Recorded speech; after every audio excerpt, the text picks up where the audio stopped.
Chapter 10. "Oh, look, here comes the freak," Noah commented as I walked into the classroom. I didn't show any signs of being upset. I just quietly told him to move so I could sit down.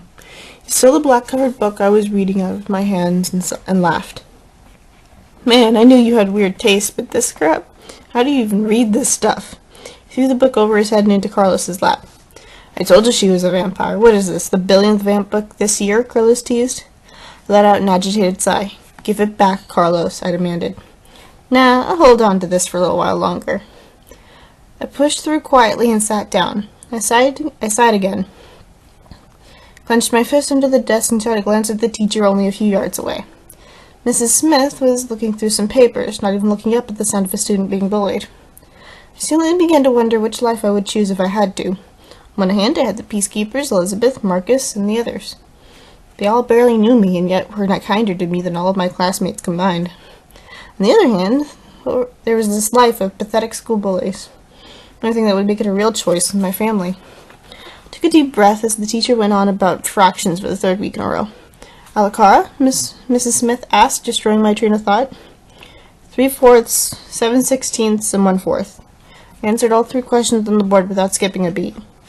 There was an unspoken agreement between the teacher and me. If I could prove I knew the content, she would let me do as I wished as long as I didn't disturb the other students. I would have read a book, but it was still sitting underneath Carlos's desk.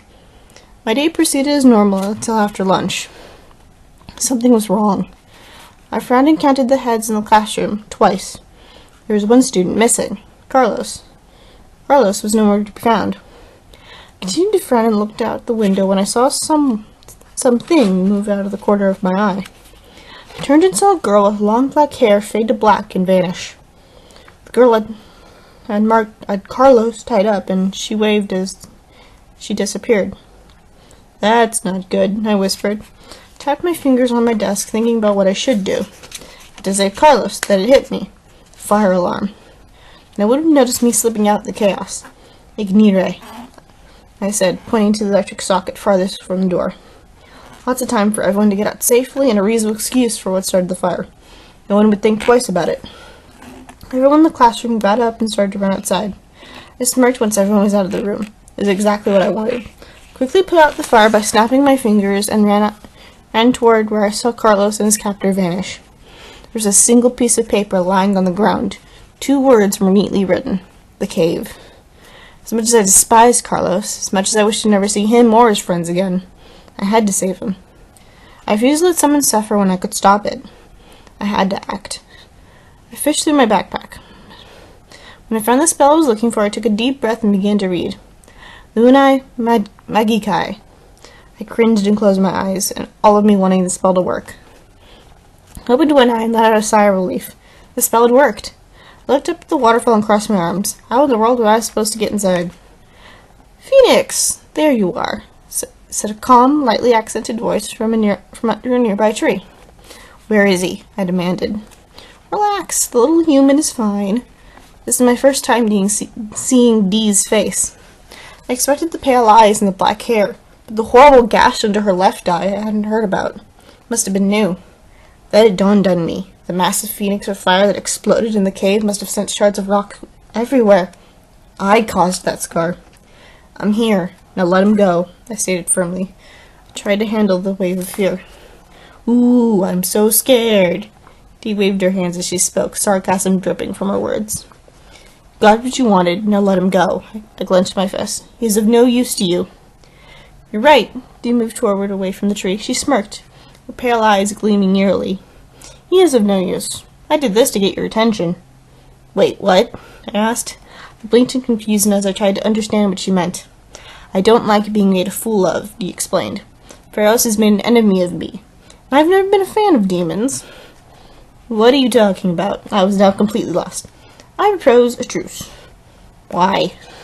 "You and I have a common enemy. We should work together to get rid of him." She spoke as if I was only 10 years old. Spoke as if I was only 2 years old.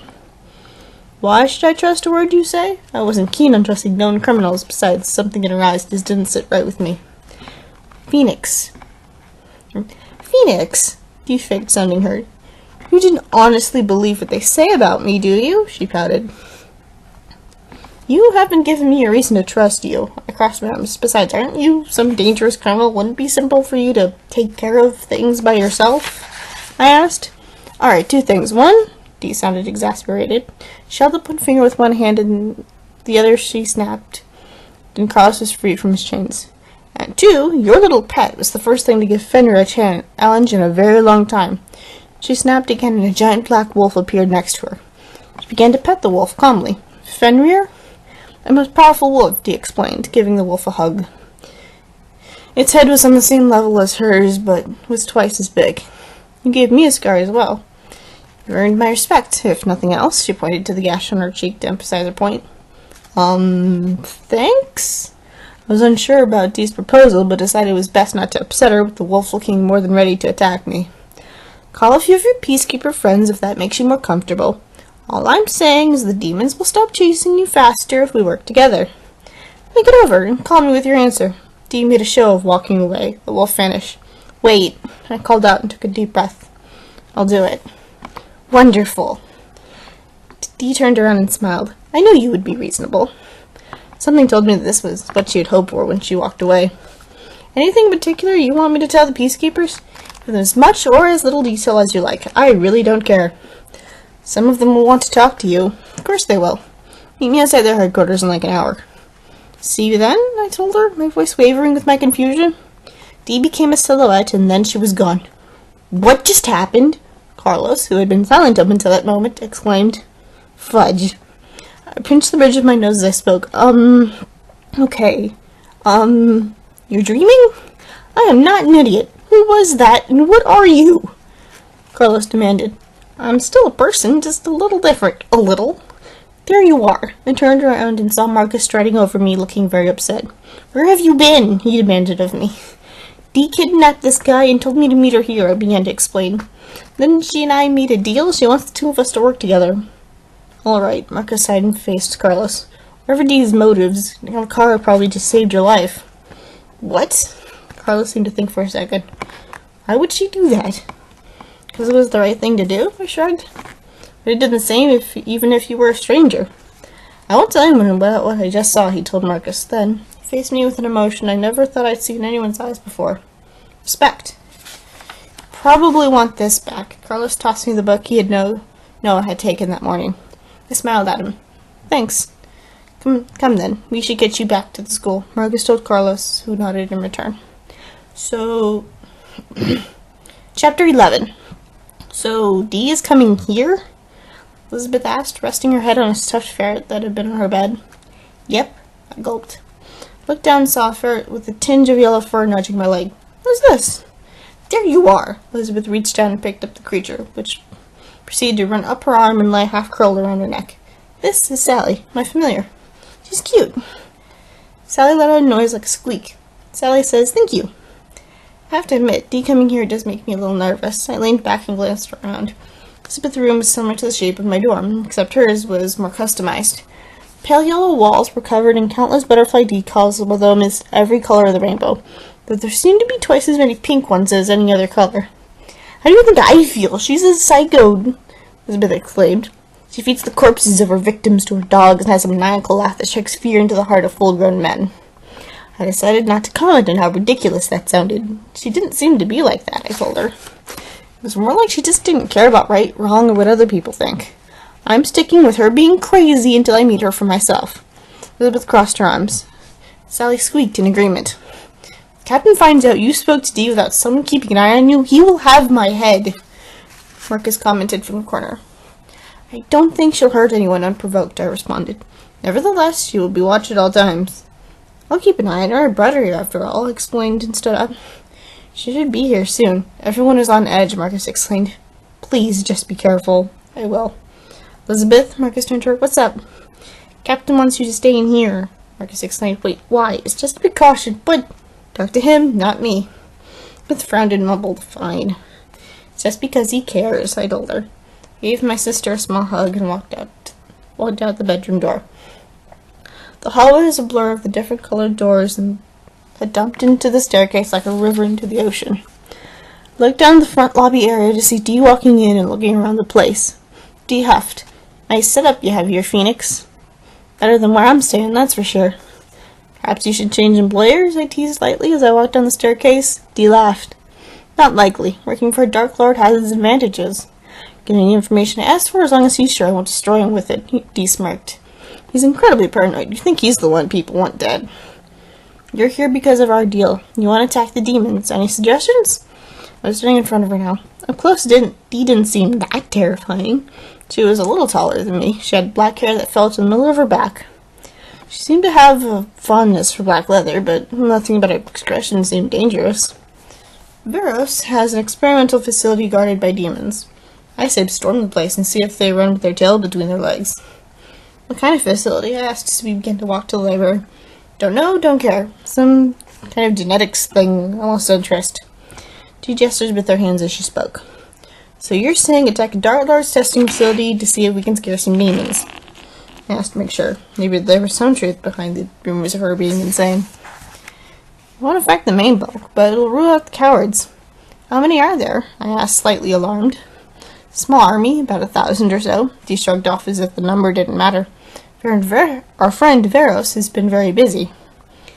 Maybe we should get rid of their leader, I suggested. I mean, maybe there's like a general or a commander or something? You're suggesting that we kill one of the most powerful demons in 100 years, Dee informed me. Not that it isn't a good idea, just know it's not a small fish we're talking about. I cringed at the word kill and said, maybe we'll have better luck with a scare-tastic. You're squeamish at the thought of killing, aren't you? Dee shook her head in disbelief. Scared of spilling a little blood? She was teasing now. By her expression and words, it seemed that Dee had killed as many people as they said. That made me a little more than a little uneasy. I'm not going to kill if I can avoid it. I shook my head. That's not how I was raised. You're not going anywhere in this world with an attitude like that. So we attacked the facility. When do you want to do this? I tried to change the subject before it got more morbid than it already was. There was a crash from across the library. What in the world was that? I asked, getting up from the table. Dee turned around. Sorry, Elizabeth called. I was looking for something to read. Thought you were supposed to stay in your room, I reminded her. It was one thing for me to talk to Dee, but as much as I assured you wasn't going to attack anyone unprovoked, I'd rather not take the chances of anyone getting hurt. You know me, it's hard to keep still, Elizabeth argued. Greetings, Dee said, at least trying to be civil. I am Dee, I sighed in relief. Elizabeth, she waved and smiled. I know who you are. You're Phoenix's sister, Dee smirked. Beaumont's got a file on you. Not a large one, certainly, but a file nonetheless, Squeaks. What did you just call me? Elizabeth demanded. I'm calling you Squeaks because you squeak like... So you squeak, squeak, squeak like a rodent. You little... Elizabeth's eyes twitched in rage. Dee, can you try not to antagonize the people here? I asked of her, desperate to interrupt Elizabeth before she did something that got her killed. Whatever, Phoenix. Dee turned around and looked at something with amusement. Oh, look, another visitor. What? I turned to find Marcus walking into the library. You're not here to drive me back to my room, are you? Elizabeth asked him. Not really. Captain wants me to keep an extra pair of eyes on her. He gestured to Dee, who crossed her arms defiantly. Is my reputation that bad? Dee asked. It was easy to hear the amusement in her voice. You've killed dozens. Excuse us for thinking you're a very dangerous individual, Marcus defended. Marcus, you are no fun. Dee looked at Elizabeth. Right, Squeaks? Don't call me that. But he is a stick in the mud. Wow. I exaggerated the word and started to shake my head. Part of me was seriously wishing for a camera. Anyway, Phoenix, this was fun and all, but I'll see you when the plans for the siege are done. Sit around, Squeaks, Marcus. She nodded at him as she dematerialized to the room. That was interesting. I got up from my seat inside. I do not squeak. Marcus, do I squeak? Elizabeth demanded. No, he answered a little too quickly. Elizabeth narrowed her eyes. Hey, can I talk to Alucard for a second? An unseen person asked. Oh, hey there. She's right here. Marcus pointed at me, then speaking to Elizabeth. Come on, I'm sure the captain would love to hear why you disobeyed his wishes. Before she could protest, Marcus pulled her out of the room. Besides, I think they should speak alone.